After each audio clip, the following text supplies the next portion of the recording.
अजी सुनती हो?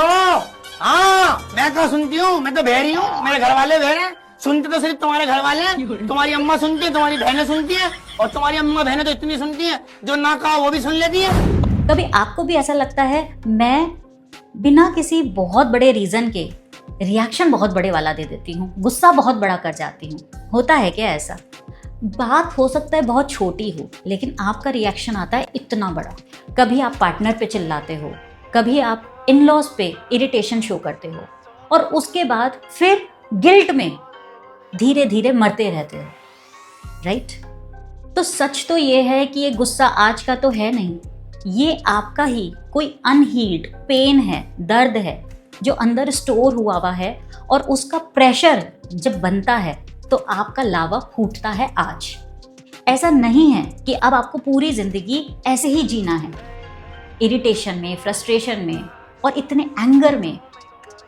आप हील हो सकते हो, और हील करने के लिए आज मैं आपको बहुत सिंपल, इनफैक्ट थोड़ा सा फनी फॉर्मूला देने वाली हूँ। तो ये 3 स्टेप का फॉर्मूला है। जब आपको वो रिएक्शन आए, एक्चुअली में जो आपको भी अच्छा नहीं लगता, आपको भी लगता है कि मैं ऐसा क्यों बिहेव कर रही हूँ, तो जब वो रिएक्शन आए तब उसको एक नाम दे देना है, नेम इट। जब हम उसको नाम दे देते हैं ना, तो वो बिहेवियर हमसे अलग हो जाता है, अभी वो फिर हमारी आइडेंटिटी का पार्ट नहीं रहता। से फॉर एन एग्जाम्पल, उस बिहेवियर को आपने नाम दे दिया सड़ा पपीता, कड़वा करेला, और अपने आप से बात करी, ओ सड़ा पपीता आ रहा है या आने वाला है। अब क्या किया आपने? अपने बिहेवियर को अपने से अलग कर दिया। यह है पहला स्टेप। दूसरा स्टेप है बॉडी रिलीज। वो जो इमोशन है वो आपकी बॉडी में स्टोर है, उसको रिलीज करना है। हम रिलीज करते हैं दूसरे पे चिल्ला के, उस बिहेवियर के थ्रू। अब हमें रिलीज करना है अपनी बॉडी को मूव करवा के। आप वॉक कर सकते हो, उस समय पे जंप कर सकते हो, डांस कर सकते हो, वॉटएवर, अपनी बॉडी को मूवमेंट में लाना है, ओके? और थर्ड स्टेप है इनर डायलॉग।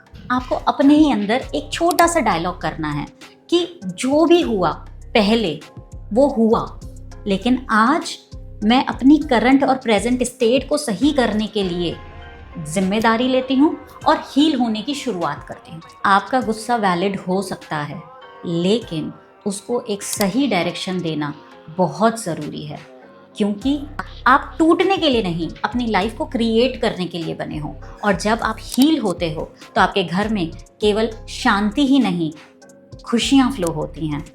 इस बात को ध्यान रखना, और समझ में आए तो शेयर ज़रूर कर देना, ओके?